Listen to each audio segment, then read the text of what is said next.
کسی عالم نے کہہ ہی دیا ہے تو آپ اس طرح کر کے اس کا غلط مفہوم نہ لیں. کسی قاری صاحب نے، اور قاری صاحب کو شوق کوئی نہیں ہوتا پیسے اکٹھے کرنے کا، وہ تو کمیٹی والے کہتے ہیں نہ اکٹھے کیے تو چھٹی کرا دینی ہے، اس لیے وہ اکٹھے کر لیتے ہیں بیچارے کئی دفعہ اسپیکر کھول کے. تو اب وہ جو سن رہا ہے اس کا بھی پریشر بڑا ہوگا، کہتا ہے ساؤنڈ نہیں دیتا پہ. تو بارک اللہ فی اہلک و مالک، اللہ تیرے اہل میں بھی برکت کرے، اللہ تیرے مال میں بھی. یعنی جب بھی تمہیں کوئی ہدیہ دے تو اس کے مال کے لیے بھی دعا کرو اور اس کی اولاد کے لیے بھی دعا کرو. یہ حضور نے ہمیں سکھایا ہے.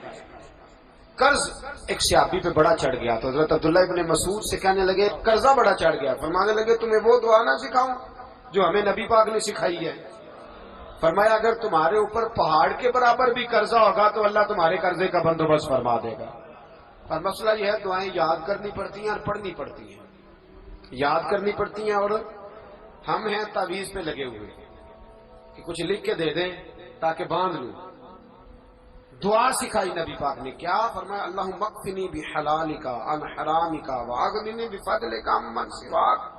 فرمایا یہ دعا مانگا کرو، اے اللہ مجھے کفایت کرنے والا رزق عطا فرما اور مجھے حرام سے بچا، اور مجھے اپنے فضل کے ساتھ دوسروں سے بے نیاز کر دے. یعنی اس کا سادہ ترجمہ یہ ہے کہ اللہ بندوں کا محتاج نہ کر، مجھے اپنا محتاج. فرمایا یہ دعا پڑھو ادائے قرض کے لیے. ادائے قرض کے لیے یہ دعا پڑھو. اللہ تبارک و تعالی پہاڑ کے برابر بھی قرضہ ہوگا تو تمہیں اللہ اس سے نجات عطا کر دے گا. نبی پاک صلی اللہ تعالی علیہ وسلم نے ایک حدیث میں غصے کی دعا بھی بتائی ہے. ویسے میرے خیال میں لوگوں کو غصہ نہیں آتا، آج کل غصہ نہیں آتا، لوگوں میں تکبر آ گیا ہے. اپنے سے چھوٹے پہ غصہ آتا ہے، اپنے سے تگڑے پہ کیوں نہیں آتا؟ جس آدمی نے گلی پہ خیرات مانگنے والے پہ غصہ کیا وہ ایس ایچ او صاحب پہ کیوں نہیں کرتا؟ غصہ تو غصہ ہے نا، سب پہ ہونا چاہیے، لیکن بڑا سمجھدار غصہ ہے. غریب آدمی کو دیکھ کے غصہ آتا ہے، امیر آتا ہے تو غصہ نکل جاتا ہے. تو میں تو کہتا ہوں لوگوں کو غصہ، اگر تجھے غصہ آتا ہے تو مار دیوار کے ساتھ ٹکر تیرے غصے کی سمجھ آئے. یہ کس قسم کا غصہ ہے جو غریب پہ ہی ہاتھ اٹھا رہا ہے؟ تو خدا را خیال فرما. غریبوں کے حق میں بڑا غصہ، مجبوروں کے حق میں بڑا غصہ، ماتحتوں پر. اور اگر چودھری صاحب آ جائیں تو پھر بہانہ بنا لیتے، کہتے غصہ تو مجھے بڑا آیا سی، پھر میں کیا میرے گھر آیا ہے، پھر بہانہ بنا لیا. ایسے نہیں کرو. نبی پاک صلی اللہ علیہ وسلم نے دعا سکھائی بخاری میں. فرمایا جب غصہ آئے تو پڑھا کرو اعوذ باللہ من الشیطان. آتی ہے نا دعا ماشاءاللہ، اعوذ باللہ من الشیطان.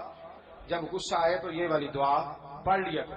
نبی پاک علیہ الصلوۃ والسلام نے ارشاد فرمایا کہ جب تمہارے بھائی کو چھینک آئے نا تو چھینک آنے والے کو کہنا چاہیے الحمدللہ. چھینک آئے اس نے کیا کہنا ہے؟ یاد ہو جائے گا کیا کہنا ہے؟ الحمدللہ. اور جو سنے اس نے کہنا یرحمک اللہ. کیا کہنا ہے؟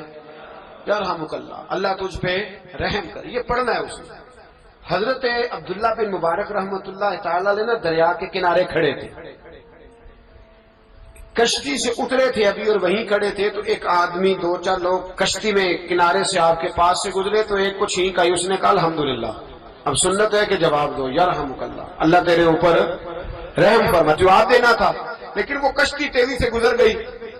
حضرت عبداللہ بن مبارک رحمۃ اللہ تعالی علیہ نے ملاح کو بلایا. فرمانے لگے اس کشتی کا پیچھا کرنا ہے. وہ کہنے لگا سواریاں بیٹھیں گی تو جاؤں گا. اس زمانے میں جو پوری کشتی کا ایک سائڈ کا کرایہ تھا وہ 5 دینار تھا. فرمانے لگے تو نہ اس طرح کر، اسپیشل مجھے لے جا بٹھا کے. کیا لے گا؟ اس نے کہا 20 دینار لوں گا. فرمایا 20 ہی دوں گا. اس کشتی کا پیچھا کیا اور جس آدمی کو چھینک آئی تھی نا اس سے جا کے یرحمک اللہ کہا. اس نے جواب میں جزاک اللہ کہا. تو آپ فرمانے لگے میرا کام ہو گیا، واپس چلا. ملا دنیا دار تھا، وہ سوچنے لگا. پہلے تو اس نے سوچا میرا کیا ہے، 20 دینار تو ان کے گئے ہیں. لیکن جب اترنے لگے نا تو 20 دینار دیے یا 20 درہم دیے. تو وہ کہنے لگا حضرت جی صرف ایک لفظ کہنے کے لیے آپ نے اتنا پیسہ خرچ کر دیا. فرمایا لفظ کہنے کے لیے نہیں، اپنے مصطفیٰ کی سنت ادا کرنے کے، اپنے نبی پاک علیہ السلام کی سنت ادا کرنے کے لیے. یرحمک اللہ، اللہ تیرے اوپر رحمت کرے. کس طرح کا خوبصورت انداز سکھایا. دیکھیے ایک حدیث ترمذی شریف میں نبی پاک صلی اللہ علیہ وسلم نے فرمایا کسی بیمار کو دیکھ کے یا کسی مصیبت میں مبتلا آدمی کو دیکھ کے تم یہ دعا پڑھ لو تمہیں کبھی وہ مصیبت نہیں آئے گی. کیسی خوبصورت دعا ہے. کسی مصیبت زدہ کو بیمار کو دیکھ کے پڑھو تمہیں کبھی وہ مصیبت الحمدللہ الذی عافانی مما ابتلاک بہ وفضلنی علی کثیر ممن خلق تفضیلا. اللہ تعالیٰ کا شکر ہے جس نے مجھے اس مصیبت سے عافیت دی اور اس بیچارے کو یا تجھے اللہ نے مبتلا کیا اور اللہ نے مجھے اپنی بہت ساری مخلوق پہ فضیلت دی ہے. یعنی اللہ نے مجھے بڑا اچھا رکھا ہوا ہے.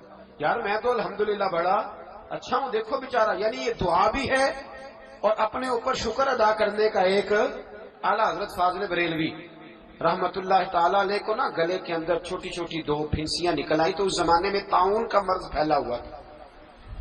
ایک بڑے قابل حکیم کو لایا گیا, انہوں نے چیک کر کے کہا آپ کو تو طاعون ہو گیا ہے. فرمانے لگے چل دوڑ جا, مجھے طاعون نہیں. اس نے کہا جناب یہ گلے پہ بنا ہوا ہے اور سب کو پتا ہے آج کل پھیلا ہوا. فرمایا سب کو ہو سکتا ہے مجھے نہیں ہو سکتا. کیوں؟ فرمانے لگے ایک بندے کو طاعون ہوا تھا تو میں نے اسے دیکھ کے وہ دعا پڑھ لی تھی جو نبی پاک نے بتائی ہے. لہذا حضور کا فرمان ہے تو مجھے ہر بیماری آ سکتی ہے پر یہ بیماری آ سکتی